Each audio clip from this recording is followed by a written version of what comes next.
DJ মামলায় অভিষেক বন্দ্যোপাধ্যায়ের কণ্ঠস্বরের নমুনা। হাইকোর্টের নির্দেশে আজ কণ্ঠস্বরের নমুনা দেওয়ার কথা। বিধাননগর আদালতে কণ্ঠস্বরের নমুনা দিতে হবে। রক্ষা কবচ চেয়ে হাইকোর্টে যান অভিষেক বন্দ্যোপাধ্যায়। অভিষেকের আর্জি খারিজ করে দেন বিচারপতি সৌগত ভট্টাচার্য। কণ্ঠস্বরের নমুনা না দিলে রক্ষা কবচ নয় বিচারপতি, তিনি মন্তব্য করেন। অভিষেক বন্দ্যোপাধ্যায় তিনি ইতিমধ্যেই বাড়ি থেকে বেরিয়েছেন। এই মুহূর্তে অভিষেক বন্দ্যোপাধ্যায়ের গাড়ি ঠিক কোন জায়গায় রয়েছে জানবো বিস্তারিত। সুদীপ্ত প্রতিনিধি আমাদের সঙ্গে রয়েছেন। সুদীপ্ত, দেখো ঘড়ির কাটা 11:22, ঠিক 11টার সময় কালীঘাট রোডে বাড়ি থেকে বেরিয়েছিলেন অভিষেক বন্দ্যোপাধ্যায়। এই মুহূর্তে মা ফ্লাইওভারের উপরে রয়েছেন, আস্তে আস্তে সল্ট লেকের দিকেই যাচ্ছেন, সেটা কিন্তু বোঝা যাচ্ছে। অর্থাৎ আজকে যে ডিজে মামলায় তার যে কণ্ঠস্বর নমুনা সংগ্রহের যে মামলা, সেই কণ্ঠস্বর নমুনা সংগ্রহের জন্যই আজকে তিনি বিধাননগর আদালতে যাচ্ছেন, তা এক প্রকার বলাই চলে। এর আগে আদালতে দ্বারস্থ হয়েছিলেন তিনি, সেখানে তার মামলা খারিজ হয়ে যায়। তাকে বলা হয় যে 15 জুলাই ঠিক 12টা নাগাদ তাকে বিধাননগর আদালতে পৌঁছতেই হবে। এই ডিজে মামলাতেই ডিজি দপ্তরকে ডাকা হয়েছিল সিবিআই এর সিআইডির যে দপ্তর রয়েছে সেখানে, এবং তাকে সাক্ষী হিসেবে রাখা হয়। এবং একই সঙ্গে গোসাবার বিধায়ক বিকর্ণ নস্করকেও সিআইডির দপ্তরে ডাকা হয়েছিল সাক্ষী হিসেবে। এবং এই মামলাতেই মূলত তাকে অর্থাৎ অভিষেক বন্দ্যোপাধ্যায়কে আজকে তার কণ্ঠস্বর নমুনা সংগ্রহের জন্যই ডেকে পাঠানো হয়েছে। তার কণ্ঠস্বর নমুনা আজকে সংগ্রহ করা হবে।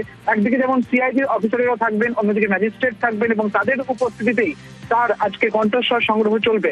এই মুহূর্তে মা ফ্লাইওভারে রয়েছে অভিষেক বন্দ্যোপাধ্যায়ের যে কনভয়, সেই কনভয়ের সেই ছবি কিন্তু ইতিমধ্যে আমরা দেখাচ্ছি। এবং যে গাড়িটা তার ঠিক পরের গাড়িতেই কিন্তু অভিষেক বন্দ্যোপাধ্যায় রয়েছেন, এবং এই গাড়ি পৌঁছে যাচ্ছে সল্ট লেকের দিকে। অর্থাৎ পরিষ্কার হয়ে যাচ্ছে যে আজকেই তিনি যাচ্ছেন বিধাননগর আদালতে। তার যে ডিজে মামলা, ডিজে বক্তব্য মামলায় তার যে বিতর্ক, সেই বিতর্কের জেরে তার যে কণ্ঠস্বর নমুনা আজকে সংগ্রহ করা হবে, সেই কাজের উদ্দেশ্যে তিনি আজকে বেরিয়েছেন। প্রিয়াঙ্কা।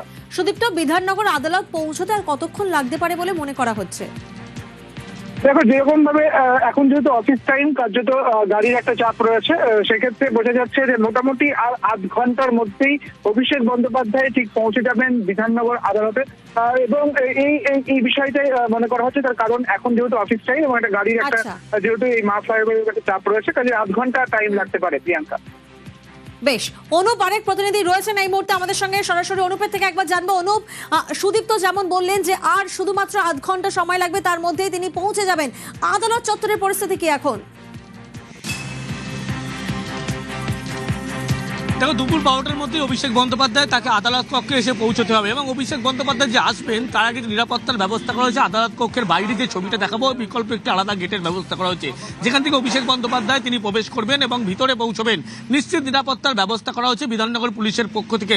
একদিকে ডিসি পদমর্যাদা আধিকারিক থেকে শুরু করে র্যাব, প্রত্যেকটি বিষয় কিন্তু তেমন চোখে লক্ষ্য করা যাচ্ছে। এবং অভিষেক বন্দ্যোপাধ্যায় আসবে তার আগে থেকে কিন্তু এইভাবে তৎপরতা লক্ষ্য করা যাচ্ছে। পুলিশের পক্ষ থেকে নিশ্চিত নিরাপত্তার ব্যবস্থা করা হয়েছে, র্যাব মোতায়েন করা হয়েছে, এবং গোটা নিরাপত্তার ব্যবস্থা যে দেখছি তারা আইসি থেকে শুরু করে ডিসি পদমর্যাদা আধিকারিক প্রত্যেকে তারা উপস্থিত রয়েছেন। এবং অভিষেক বন্দ্যোপাধ্যায় ঠিক দুপুর 12টার মধ্যে এসে পৌঁছতে হবে বিধাননগর আদালতে। যেহেতু কণ্ঠস্বর নমুনা তার পরীক্ষা করা হবে, সেই কারণে এর আগে তাকে দুবার ডাকা হয়েছিল, তিনি কিন্তু সেক্ষেত্রে এড়িয়ে গিয়েছিলেন, আদালতে আসেননি। তার পরবর্তী ক্ষেত্রে হাইকোর্টের যে নির্দেশ, সেই নির্দেশের পরে অভিষেক বন্দ্যোপাধ্যায় তিনি কিন্তু আসছেন বিধাননগর আদালতে। এবং বিধাননগর আদালতে পুলিশের পক্ষ থেকে এই যে নিরাপত্তার ব্যবস্থা ছবি দেখাবো, পুলিশের উচ্চপদস্থ আধিকারিক তারা যেমন প্রত্যেকে উপস্থিত রয়েছে। এবং এই যে মামলা, ডিজে মন্তব্য যে মামলা, এই মামলা কিন্তু প্রথম বাগুইআটির বাসিন্দা রাজীব সরকার তিনি অভিযোগ দায়ের করেছিলেন।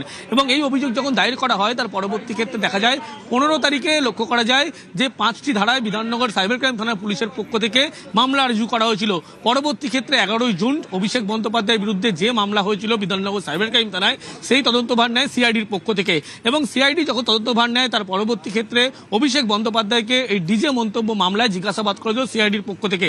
এবং দীর্ঘ যে জিজ্ঞাসাবাদ করা হয়েছিল, সেখানে কিন্তু এই জিজ্ঞাসাবাদে তিনি স্বীকার করেছিলেন তার যে মন্তব্য করা, ভোটের আগে যে একাধিক জনসভায় তিনি মন্তব্য করেছিলেন 4 তারিখ দুপুরে রবীন্দ্রসঙ্গীতের মাঝে হালকা করে ডিজে বাজানো হবে, যা উস্কানিমূলক মন্তব্য এমনটা মনে করা হয়েছিল, যে কারণে অভিযোগ দায়ের করা হয়েছিল। তার পরবর্তী ক্ষেত্রে জিজ্ঞাসাবাদের পরে সিআইডির পক্ষ থেকে বিধাননগর আদালতে আপিল করা হয়।